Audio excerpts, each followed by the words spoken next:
Assim, então, vamos dar início à nossa atividade desta noite. E o tema que eu trouxe para nós conversarmos nesta noite, ele trata da reconciliação com os nossos adversários. Eu pergunto a vocês, não precisa responder, será que nós temos adversários?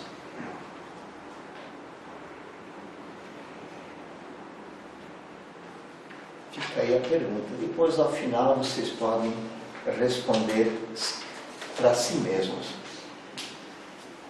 A reconciliação é um tema que Cristo abordou nos seus evangelhos. E está lá, a principal lembrança está lá no Evangelho de Mateus, no capítulo 5, nos versículos 25 e 26, onde o Cristo disse: reconciliai-vos o mais depressa possível com o vosso adversário, enquanto estáis a caminho com ele, para que ele não vos entregue ao juiz, o juiz não vos entregue ao ministro, e sejais metidos na prisão. Digo-vos em verdade, que daí não saireis, enquanto não houverdes pago o último cêntimo. Primeiramente, eu gostaria de esclarecer uma coisa. O que é pagar o último cêntimo? Será que Cristo estava falando em dinheiro? Não. Porque ele, quando perguntaram a ele se era justo pagar os impostos a Roma, ele disse: dai a César o que é de César e a Deus o que é de Deus. Então, obviamente que ele não se referia a pagar em dinheiro, mas pagar de outra maneira, que nós veremos adiante. E de que prisão que ele estava falando, Cristo? Quando ele falou em prisão, não é aquela prisão que nós costumamos conhecer, feita por grades, né? Mas sim a prisão que nós estamos aqui. Esse corpo, para o nosso espírito, é uma prisão. Ele cerceia a nossa liberdade como espíritos. E essa liberdade é cerceada justamente para quê? Para que a gente possa fazer aquilo que o Cristo pediu com relação aos nossos adversários. Então, o Cristo não cansava de falar no perdão, na misericórdia. E no Sermão da Montanha, ele também lembrou isso. Ele deixou bem claro que nós devemos fazer ao nosso próximo tudo aquilo que desejamos que o próximo faça para conosco. E uma das coisas mais importantes que ele ressaltou com relação ao amor ao próximo é o perdão. O perdão das ofensas. A gente sabe que no nosso atual estágio evolutivo não é fácil a gente parar e perdoar. Ou vocês acham que é fácil? Quem achar que é fácil, levante a mão, por favor. Não é, né? Porque nós ainda não estamos com esse sentimento do amor tão desenvolvido quanto necessário. Mas isso não é impossível. Nós podemos nos exercitar aos poucos para chegarmos até lá. Lembremos-nos de que esta existência é uma oportunidade que Deus está dando para a gente se quitar com relação aos débitos do passado. E de que forma? Através do exercício do amor ao próximo e do perdão incondicional. Não existe meio perdão, perdão pela metade. Ou nós perdoamos ou não perdoamos. Não adianta eu dizer da boca para fora, eu perdoo, mas lá dentro de mim dizer que eu quero ver o cara se ferrar. Eu não estou perdoando. Estou apenas aparentando. E isso não resolve, muito pelo contrário. Cada um de nós temos que nos lembrar que é o único responsável por aquilo que nós fazemos, em razão do nosso livre-arbítrio, da nossa capacidade de decidir o que eu quero ou não fazer. Então, eu não posso transferir essa responsabilidade para os outros. E essa responsabilidade, ela vai aumentando cada vez mais, à medida que eu for descobrindo que eu tenho que me melhorar, que eu tenho que mudar, através dos ensinamentos que chegam até mim, dos ensinamentos que o Cristo deixou. Quanto mais eu for me aprimorando, maior a minha responsabilidade. E Deus nos julga justamente por aquilo que nós sabemos e não por aquilo que nós ignoramos.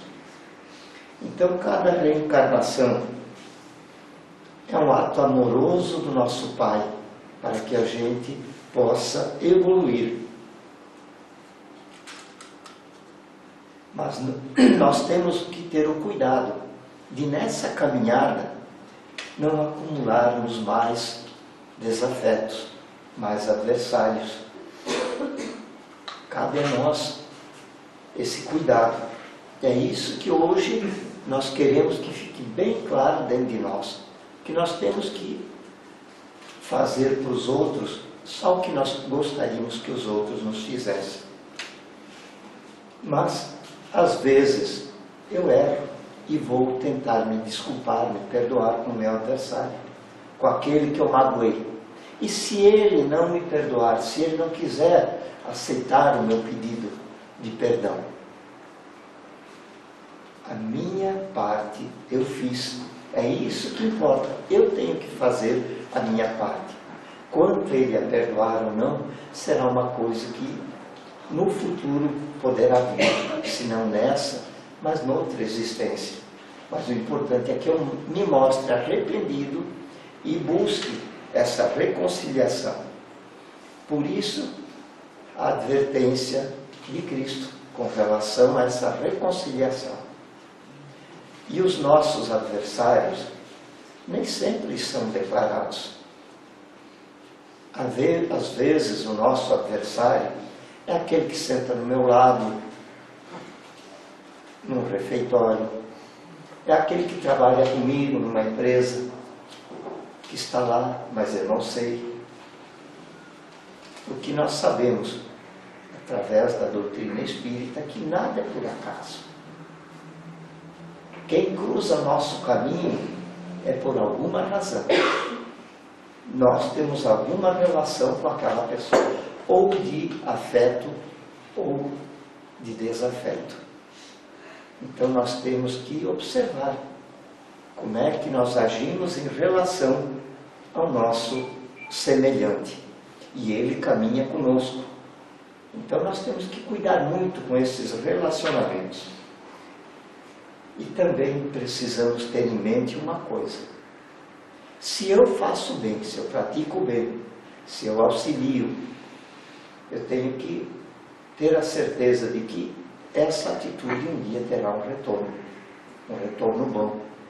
Mas também eu tenho que me lembrar do lado contrário, do outro lado dessa moeda, que se eu prejudicar, eu vou colher também o resultado disso que eu causei, desse prejuízo que eu fiz ao outro, ao meu semelhante. E é aí que está, muitas vezes, se não nessa, mas de outras existências, a origem das nossas dores e dos nossos sofrimentos. Por isso, então, se nós magoarmos, não deixamos para o mês que vem, para a semana que vem, para o ano que vem, para a gente ir se acertar com esse irmão, com esse semelhante. Façamos do pedido de perdão uma atitude que mostre para a pessoa que nós reconhecemos o nosso erro e que nós queremos mudar. Que a nossa intenção não era aquela. Erramos, mas queremos mudar. E se o adversário, se aquele que nós magoamos não aceita, nós temos aqui ter a consciência tranquila do nosso dever cumprido, da nossa parte. Porque quando Cristo fala em reconciliar-se, o reconciliar-se também diz respeito à nossa consciência. Eu tenho que ter a minha consciência tranquila de que eu fiz tudo para acertar aquele meu erro. E depois cabe a mim, além desse pedido, o quê? Fazer o bem, praticar o amor. Então, mudando a nossa maneira de ver os nossos desafetos, aqueles que nos magoam muitas vezes, ou aqueles que nós magoamos, nós temos que pensar que às vezes a atitude daquele nosso irmão, ela é pequena, e talvez no passado, em outras existências, nós tenhamos sido muito piores do que eles. E se eu fui muito pior, como é que eu quero dizer que ele é que é o ruim? Eu não sei o que eu fiz lá no meu passado. Dessa existência eu posso até saber, mas e lá atrás? Então por que eu vou querer julgar o meu semelhante? Eu não quero ser julgado. Então eu não posso e não devo julgar. Eu preciso pensar com compaixão com aquele que erra. Por quê? Porque ele é, em suma, um doente. Porque quem está bem não era a gente. Ele busca fazer tudo da melhor maneira. E quando nós erramos é porque estamos doentes. Doentes da nossa alma, do nosso espírito. Procuremos nos harmonizar interiormente, mesmo que os adversários nossos menosprezem os nossos desejos sinceros de mudança, sem que com isso nós desistamos de continuar fazendo o melhor, pois precisamos, como eu falei, nos reconciliar principalmente com a nossa consciência. Quando nós erramos, se nós não nos acertarmos, essa pessoa poderá querer se vingar da gente. E se não for nessa, ela poderá fazê-lo numa outra existência. Por isso que muitas vezes nós pedimos perdão àqueles que nós magoamos, sejam desta ou de outra existência. Mas aqueles a quem magoamos, principalmente em se tratando de espíritos desencarnados, sofreram e ainda estão endurecidos com aquilo e não querem nos perdoar.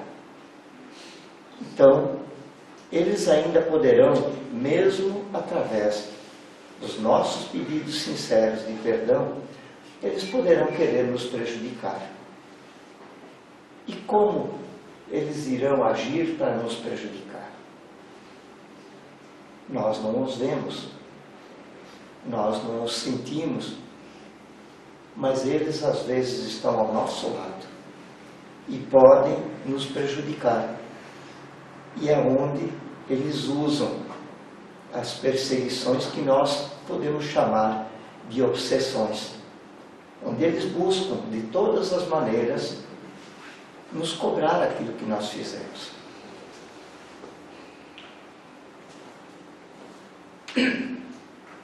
Os espíritos não vão se vingar da gente nos aparecendo, se mostrando para a gente e dizendo: olha, estou aqui para me vingar de ti, e nos batem. Não, eles têm muitas maneiras de fazer isso sem precisar de se mostrar para nós. E é aí que nós temos que ter o cuidado maior, porque eles nos conhecem interiormente, sabem o que somos realmente, e não a aparência que muitas vezes a gente tenta mostrar. E eles podem então, nos conhecendo, atuar justamente nos pontos fracos que nós temos. Se eu tiver tendência, por exemplo, à desonestidade, onde eu estiver atuando, eles poderão aproveitar, conforme o caso, daquela oportunidade para nos incentivar, para me incentivar a ser desonesto. Me apropriando de alguma coisinha, ninguém viu, eu levo. Daqui a pouco mais uma, até que a coisa ficou de um tamanho que não tem mais como eu me escapar. E aí nós estamos justamente fazendo aquilo que eles querem, que é nos ver numa enrascada. Não querem ver o progresso da gente. E isso é que os deixa felizes. Então nós temos que nos esforçar, vigiar as nossas tendências. Mas essa é só uma das coisas que eles podem usar para nos atingir, para nos desviar do bom caminho. Tem outras coisas, como por exemplo, se eu tenho a tendência à bebida, se eu sou uma pessoa soberba, se eu sou uma pessoa depravada, se eu uso drogas, ou qualquer outras coisas que não sejam corretas, eles vão aproveitar esses pontos fracos, como eu já falei, para nos desviar, para nos levar para o caminho que eles querem, até que eu realmente esteja perdido, e muitas vezes sem condições de retornar, a não ser que, pela misericórdia divina e por algum merecimento que a gente tenha, a gente consiga fazer esse caminho de volta. Então, às vezes, não é só na rua, com os estranhos, que nós somos testados. Às vezes, dentro da nossa própria família. Nós, quando reencarnamos, não escolhemos a família que nós vamos reencarnar. Muitas vezes, essa reencarnação ocorre de uma forma como que obrigatória. Porque Deus, na sua bondade, sabe o que nós precisamos e os espíritos encarregados de cumprirem as suas ordens também o sabem.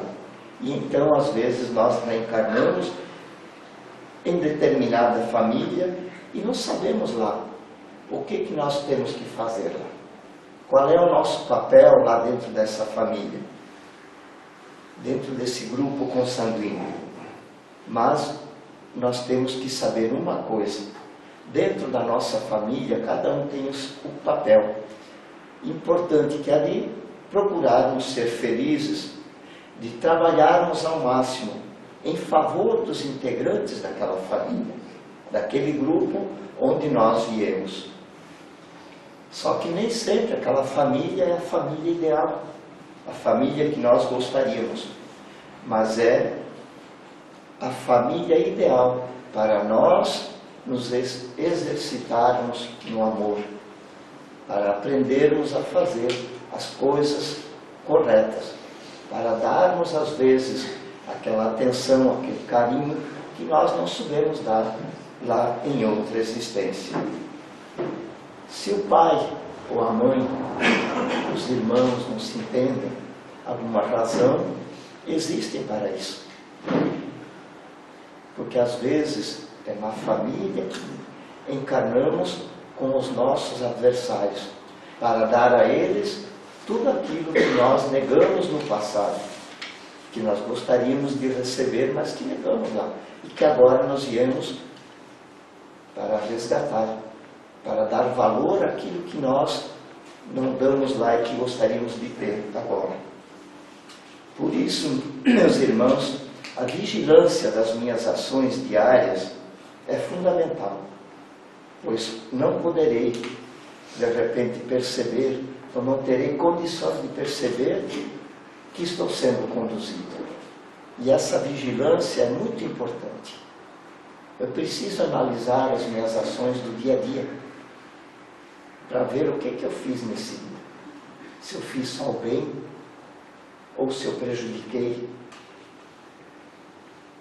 É aí que eu vou aprendendo a mudar as minhas atitudes e fazer o bem acima de tudo.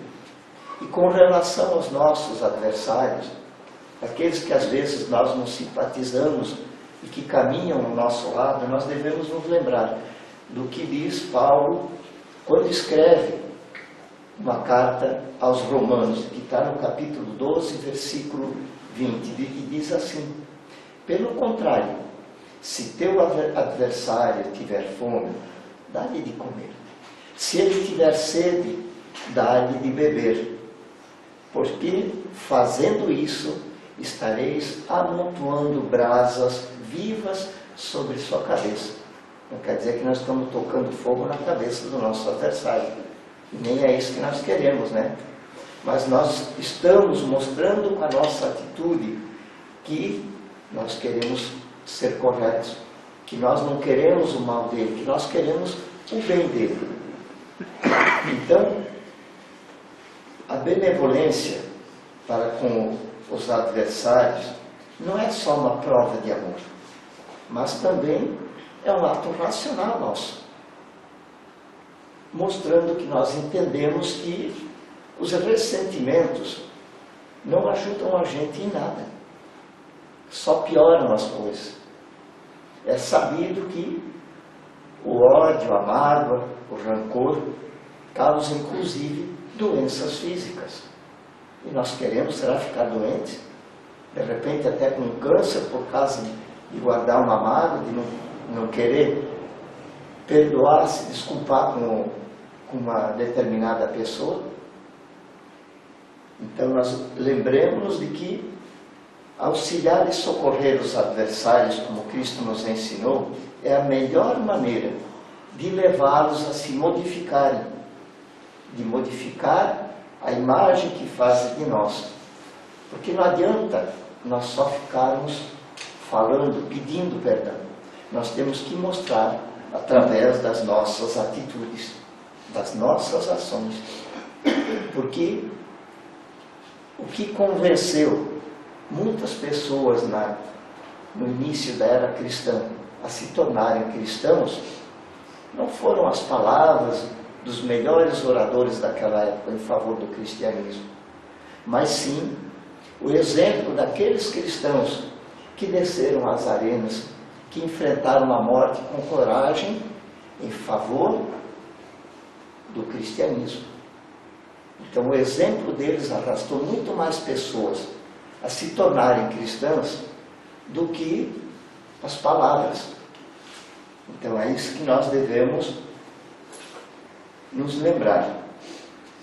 Novamente, com relação à reconciliação com os nossos adversários, no Evangelho de Mateus, no capítulo 5, versículos 23 a 24, o Cristo nos deixou mais um alerta, dizendo: se trouxeres a tua oferta ao altar, e quando lá estiveres, te lembrares de que alguém tem alguma coisa contra ti, deixa a tua oferenda no altar, vai e reconcilia-te primeiro com o teu adversário, e depois sim volta a oferecer esta oferenda. Quando Cristo falou em altar, Ele não falou nos altares de uma igreja, numa mesa, num centro espírita. Ele falava do altar da nossa consciência. Aí sim é que o que sai da nossa consciência é que importa a Deus. Ela deve estar limpa, livre de ódio, de rancor, de raiva, de tudo que é contrário à boa moral. Aí sim, quando nós estivermos limpos, livres dessas coisas contrárias à moral, nós estaremos em condições então de nos dirigirmos ao nosso Pai, fazermos as nossas preces, as nossas súplicas, ofertando a Ele então o nosso desejo sincero de mudança, a nossa reforma íntima. E essa consciência limpa, como é que nós vamos conseguir? Tem uma fórmula para isso? Tem. E o Cristo também deixou. E Ele disse o quê? Disse: ama a Deus sobre todas as coisas e ao próximo como a ti mesmo. Essa foi a ordem que ele deixou para nós. E que ele inclusive disse ao doutor da lei, que achava que estava fazendo tudo certinho, que ele era correto, e resumiu no final ainda essa afirmação dizendo que toda a lei e os profetas estavam contidos nesses dois mandamentos, nesses dois ensinamentos: amar a Deus sobre todas as coisas e ao próximo como a nós mesmos. Quando a gente ama o próximo como a gente só faz as coisas corretas para ele. Não importa se seja ele amigo ou não. Por isso é importante que a gente lembre do que está lá no Evangelho de Lucas, e que diz o seguinte: se amais somente os que vos amam, que é que com isso fazeis mais do que os outros? Os pecadores, os publicanos, como ele se refere lá, fazem o mesmo. Se somente fazeis o bem àqueles que vos fazem o bem, o que é que com isso nós fazemos mais do que os outros? Pois se aqueles que são pecadores, que são ruins, fazem a mesma coisa com aqueles que fazem o bem para eles, então nós não estamos sendo nada melhores do que eles, se só buscarmos fazer as coisas boas para aqueles que são bonzinhos conosco. Então aí é que está o valor do bem, fazer o bem para aqueles que a gente não ama, não gosta. O Cristo disse: amai os vossos inimigos e não odiai. Refazendo aquele ensinamento que dizia que nós devemos amar aqueles que nos amam e odiar os que nos odeiam. Ele diz que nós devemos amar aqueles que nos odeiam, querer para eles o bem. Quando nós, com os nossos exemplos, nós mostramos àqueles que não nos querem bem que nós estamos num caminho bom, que nós somos realmente esforçados para atingir a nossa perfeição, nós estamos influenciando de alguma maneira aqueles que assim pensam. E foi assim que aconteceu com Paulo e Estevão, que está lá no Atos dos Apóstolos, capítulo 7, versículo 60.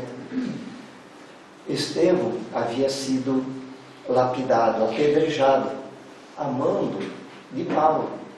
E quando ele estava próximo à morte, ele entra em prece e faz o seguinte apelo: Senhor, não lhes impute este pecado. Essa frase, esse pedido, essa oração que Estevão fez e que foi ouvida por Paulo, foi aquela legítima brasa viva que ele se referiu lá na frente que eu citei. Foi a brasa que queimou na cabeça dele, onde ele então, tomado pelo remorso, ele se rendeu ao Senhor, a Deus, nas portas de Damasco, e decidiu-se por seguir a Cristo, tornando-se assim o apóstolo dos gentios. Então perseveremos nós no bem, apesar de todas as contrariedades. Um dia seremos recompensados por Cristo. Eu agora vou ler um exemplo de como é importante a reconciliação, de como é importante a gente relevar os erros, as ofensas do nosso semelhante, como essa história nos conta. Então conta-nos a história de que havia uma senhora de nome Joana, e tinha uma filha chamada Yolanda, de 18 anos, jovem, bonita, mas que vivia cheia de problemas. E essa mãe, já cansada de ver a filha Desse jeito, um determinado dia resolveu ela e a filha buscarem um centro espírita. Quando ela chegou no centro, ela foi atendida por uma tal de Corina. Então, e ela narra a história da filha para essa Corina. E a história era assim: minha filha está muito esquisita. Na fábrica onde trabalha, sem saber como, já caiu 3 vezes sobre o tear. Seus cabelos se envolveram nos fios da trama. Correu risco de vida e foi muito difícil de tirá-la. Ontem passou a gritar, vindo a enfiar-se embaixo do guarda-roupas, sendo necessário levantar o móvel para retirá-la. À noite, foge de casa nua, e nos vimos obrigados a ir atrás dela com um lençol e embrulhá-la para trazê-la para casa. E outras coisas que ela apronta, não nos dando sossego. Dizem serem espíritos que fazem isso com ela. E aí ela pergunta para a Dona Corina: o que a senhora nos diz? A Dona Corina deve ter falado mais alguma coisa e diz à mãe e essa filha o seguinte: por enquanto, a sua filha tomará passes e água fluidificada. Após, veremos qual a orientação que a espiritualidade trará. E assim foi feito. A mãe e filha iam ao centro, ela recebia passes, levava água fluidificada para casa e tomavam. E isso foram por 8 meses. Toda semana ela ia lá, fazia essa mesma coisa. Até que um dia, sem que as coisas melhorassem, apesar de todos os trabalhos que eram feitos, mesmo nas horas mais inadequadas, era prestado socorro e nada mudava com relação àquela filha. E então um dia a espiritualidade determinou que fosse feito um trabalho na casa de Yolanda, a filha de Joana, onde deveriam estar presentes 5 médiuns.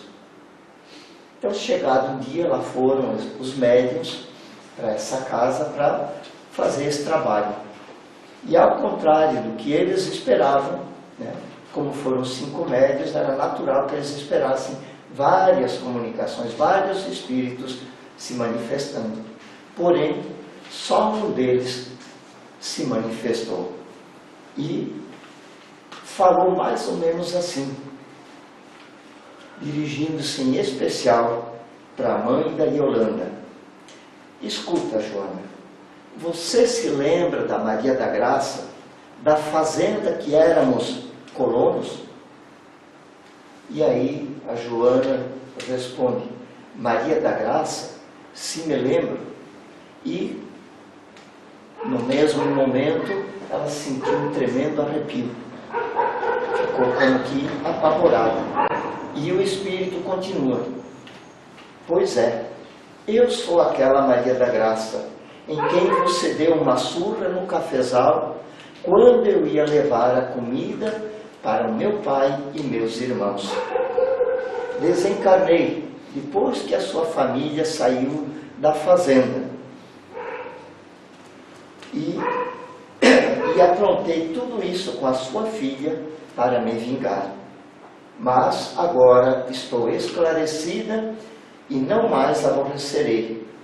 Trabalharei espiritualmente na roça, em benefício dos pobrezinhos que penam na roça. E se despediu, dando um adeus. Então vejam, ela veio para se vingar.